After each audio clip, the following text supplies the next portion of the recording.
E aí, minha gente, como é que vocês estão? Tudo bem com vocês? Paz de Cristo. Mais um vídeo falando aqui sobre a Bíblia nesse canal, nesse projeto que nós estamos começando agora para servir vocês e produzir um conteúdo que é para vocês. Então, antes de qualquer coisa, primeira coisa do vídeo, o que você vai fazer? Você vai dar um pauzinho aí, você vai entrar lá nas minhas redes sociais, você vai me seguir, você vai se inscrever, você vai dar um like e você não vai nem assistir esse vídeo, você já vai compartilhar.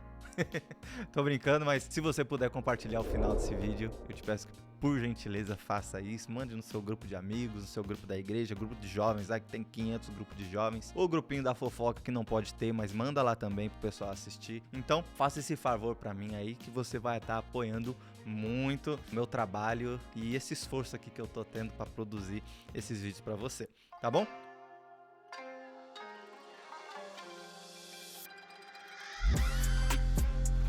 Então, no vídeo passado nós falamos sobre o quê? Nós falamos sobre o Antigo e o Novo Testamento, não é verdade? E por que é Antigo e Novo, né? Hoje nós vamos falar sobre um assunto um pouco diferente. Nós vamos falar sobre a estrutura da Bíblia, o seu conteúdo e a importância, dar uma pincelada com relação à importância desse livro, né? Na verdade, com relação à importância, eu acho que não tem muito, na verdade, o que se discutir. Quando a gente fala com relação à Bíblia, por exemplo, a Sociedade Bíblica Britânica tem uma estimativa de, por exemplo, entre 1815 até 1975, aí 160 anos, 160 anos, o economista aí, nesse período, aproximadamente entre 2,5 e 5 bilhões de cópias da Bíblia foram feitas e foram produzidas. A Bíblia, caso você não saiba, é o livro mais traduzido de longe, né? Traduzido para aproximadamente mais de 350 línguas e dialetos diferentes, né? Então a Bíblia, ela continua tendo impacto na humanidade de uma forma total. E é um livro bem antigo. Para você ter ideia, o último livro da Bíblia escrito foi Apocalipse, e ele é o mais recente e foi escrito há aproximadamente uns 1900 anos atrás. Então, só para você ter ideia do quão esse livro, que ele é tão antigo, mas ele é tão atual e ele tem uma importância tão grande na sociedade. Então, sobre o conteúdo da Bíblia. Bom, a Bíblia, como eu já falei nos vídeos anteriores, a Bíblia está dividida em 66 livros, né? Então, 39 do Antigo Testamento, 27 do Novo Testamento, e nós temos as subdivisões aí dentro de cada uma dessas duas partes, né? Então, por exemplo, no Antigo Testamento, nós vamos ter aí o livro da lei, que seria o Pentateuco, né? Os 5 livros de Moisés, que pro judeu seria a Torá.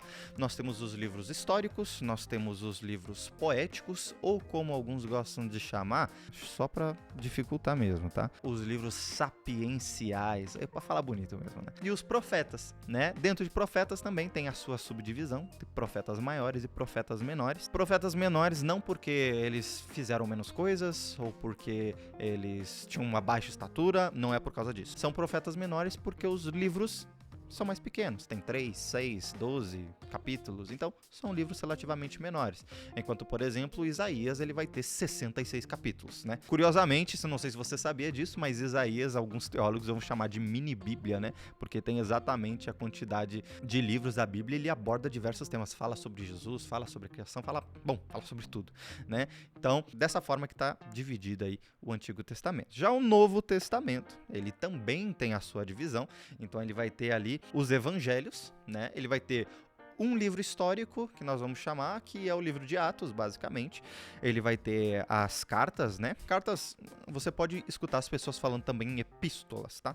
Mas é basicamente as cartas, né? Vão ter 14 cartas paulinas, né? Ou seja, cartas escritas pelo apóstolo Paulo, e 7 cartas gerais, né? Essas cartas gerais, por exemplo, Pedro, João, Hebreus, que não se atribui nenhum autor específico. Eu, particularmente, mas aí é achismo próprio, não tô embasando em nada, eu acredito que seja Paulo que tenha escrito. Outra divisão que nós vamos ter, aí são as suas subdivisões, né?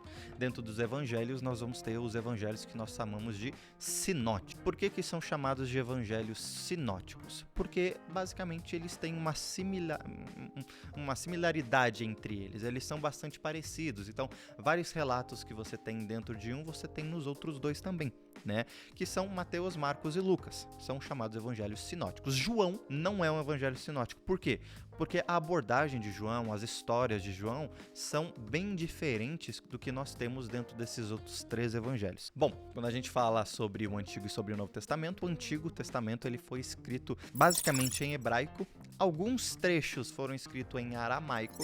Aramaico é uma língua, ela não chega a ser uma língua perdida, né? Mas é uma língua muito pouco falada hoje em dia. Existe bastante literatura de algumas vertentes cristãs, por exemplo, que utilizam escritos em aramaico, mas é uma língua bem fraca hoje em dia, digamos assim, de não ser muito praticada, de não ser muito comum.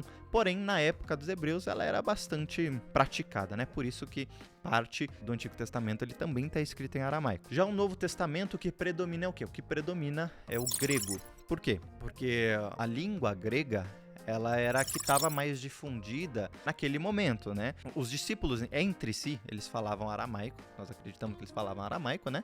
No entanto, como o grego era a principal língua falada, o Novo Testamento ele é escrito basicamente em grego. Por que eu tô falando isso para vocês, tá? Porque quando nós vamos estudar a Bíblia, é importante nós entendermos o que ele está falando do original, porque às vezes ele quer dizer uma coisa que traduzindo não é necessariamente aquilo. E linkando isso com uma forma com um fenômeno linguístico que é muito utilizado na Bíblia, que nós chamamos de antropopatismo. O que é antropopatismo? Essa palavra é um pouco difícil. É basicamente você atribuir características, fenômenos humanos a coisas inanimadas. Se é utilizado muito isso na Bíblia com relação a Deus. Um exemplo interessante para eu dar para vocês vai estar lá em Números 23 e 19, que é um exemplo que ele passa às vezes uma certa controvérsia. Tá? Porque em Números 23 e 19 vai falar assim, ó, Deus não é homem para que minta, nem filho do homem para que se arrependa. Só que, se você voltar em Gênesis 6,6, ele vai falar o seguinte: então se arrependeu o Senhor de ter feito o homem na terra e isto lhe pesou no coração. A Bíblia está se contradizendo. Falou que Deus não se arrepende e agora está falando que, se arrependeu de criar a humanidade? Não é bem assim que funciona. O que acontece aqui? Esse fenômeno de falar que Deus se arrependeu é um exemplo de antropopatismo. Você atribuir características humanas a Deus. Aí nós linkamos isso um pouco com a questão dos originais. Que, por exemplo, esse mesmo texto, se nós formos ler sua língua original, hebraico no caso, a palavra não quer dizer se arrependeu de mudança de ideia ou mudou a vontade dele. Não foi isso que aconteceu. A palavra arrependeu-se de criar a humanidade está dando um entendimento de tristeza e de pesar. Então Deus estava triste com o rumo que a humanidade estava tomando. Não que Deus se arrependeu. Por isso que é importante nós vamos falar um pouquinho mais para frente sobre duas coisas que nós chamamos exegese e hermenêutica, né? Basicamente como estudar e como ler a Bíblia. Mas você entender a importância de... Às vezes você pode achar que é frescura você ler os originais. É claro que você não precisa aprender hebraico, grego e aramaico. Não é isso que eu tô falando para você. No entanto, você pesquisar o que aquela palavra queria dizer no original pode te trazer uma compreensão totalmente diferente do que aquele versículo ele tá falando para você. Tem uma grande importância na interpretação bíblica nós entendermos a importância, ver o escrito original, a palavra original. Bom, agora, já que nós falamos sobre essa parte de original e etc, acho interessante mencionar aqui a divisão de capítulos e versículos da Bíblia. Caso você não saiba, nem sempre foi assim que funcionou. Nem sempre a Bíblia ela foi dividida em capítulos e versículos. É uma coisa relativamente recente para a história bíblica. Caso você não saiba, por exemplo, a Torá, utilizada hoje pelos judeus, ela não tem uma divisão de capítulos e versículos. É tudo como se fosse um escrito só. Um exemplo de não ter essa divisão é que, por exemplo, quando Jesus ele foi tentado por Satanás, ele disse... está escrito, ele não falou está escrito no capítulo tal, versículo tal. Então é uma coisa relativamente recente, né? A divisão da Bíblia em capítulos, ela foi feita primeiramente a partir da Vulgata Latina, pelo arcebispo inglês Stephen Langton, aproximadamente ali no século 13, em 1227. Essa foi a primeira divisão em capítulos. Existe uma parte da história que divide em capítulos, e a parte da divisão em versículos, que seriam ainda subdivisões, ela foi idealizada pelo Frade. Caso você não saiba o que é um frade, é basicamente praticamente o feminino de Freira, Santi Paganini em 1527. Essa versão que nós utilizamos hoje em dia foi feita por Roberto Estienne entre 1551 e publicada oficialmente em 1555. A primeira Bíblia que foi impressa com essa divisão, sendo que nós utilizamos hoje de capítulos e versículos, foi a Bíblia que é muito utilizada pelos nossos irmãos presbiterianos, né, que foi a Bíblia de Genebra, né, que é uma Bíblia bastante, a maioria dos presbiterianos eles vão gostar, e alguns batistas também, reformados, vão gostar de utilizar essa Bíblia, que ela é realmente uma Bíblia muito boa e ela teve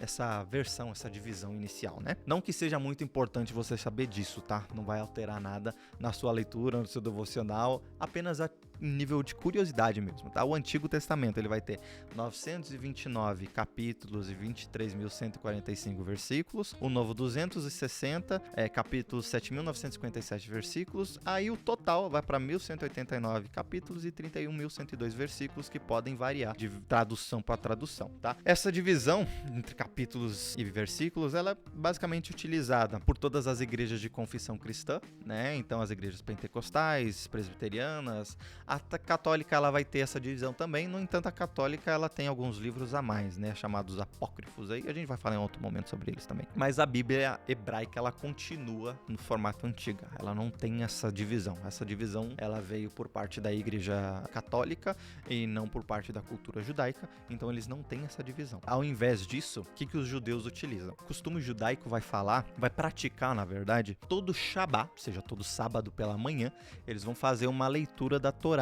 E, obviamente, eles não leem os 5 livros inteiros de Moisés num dia e numa manhã. Possível eles fazerem isso. Por isso que eles dividiram entre 54 partes essa leitura, né? Que são chamados de 54 parashás. E eles leem todo sábado, todo Shabat. Eles fazem essa leitura desses pedaços dessa divisão bíblica. Como eu disse, e a gente vai abordar um pouquinho mais no próximo vídeo, é através da Bíblia, através das Escrituras, que Deus vai se revelar ao homem. Em João 1, ele vai falar o seguinte: no princípio era o verbo, e o verbo estava com Deus, e o verbo era Deus. Então o verbo é a palavra vem de Deus, então a palavra ela é a vontade de Deus. O que está escrito aqui é o principal meio de o homem, uma vez separado pelo pecado, que a gente chamaria de pecado original, né, que é o pecado que Adão e Eva cometeram de não obedecer à voz de Deus, é pela Bíblia que o homem vai entender e vai se aproximar, entender a vontade de Deus e conhecer mais a Ele. Então, o seu propósito e alimentar a sua alma, né? Em Deuteronômio 8:3 vai falar assim: nem só de pão viverá o homem, mas de toda a palavra que procede da boca do Senhor. A palavra de Deus, os escritos da Bíblia, é vida para nós. O que acontece se a gente não comer pão e a gente não tomar água? A gente morre. Então, se a gente não consumir a palavra de Deus, se a gente não ter uma vida de oração, o que acontece com a nossa vida espiritual? Ela vai morrer também. Nós vamos morrer espiritualmente. Então, a Bíblia é o principal meio de nós entendermos e de nós buscarmos essa vontade de Deus. 2 Pedro 3,18 vai falar, né? Antes crescei na graça e no conhecimento de nosso Senhor e Salvador Jesus Cristo. A Bíblia ela é muito clara quando ela fala que nós precisamos crescer na graça e no conhecimento. Nós precisamos crescer na graça para que nós venhamos nos relacionar, termos poder e autoridade espiritual, e nós precisamos ter conhecimento para que nós não venhamos a deixar o inimigo se infiltrar no nosso meio e sermos também enganados, né, por ensinamentos errados. Em Efésios 4:14 e 15 vai dizer que o propósito é que não sejamos mais como crianças, levados de um lado para o outro pelas ondas, nem jogados para cá e para lá por todo o vento de doutrina e pela astúcia e esperteza de homens que induzem ao erro. Antes, seguindo a verdade em amor, cresçamos em tudo naquele que é a cabeça, Cristo.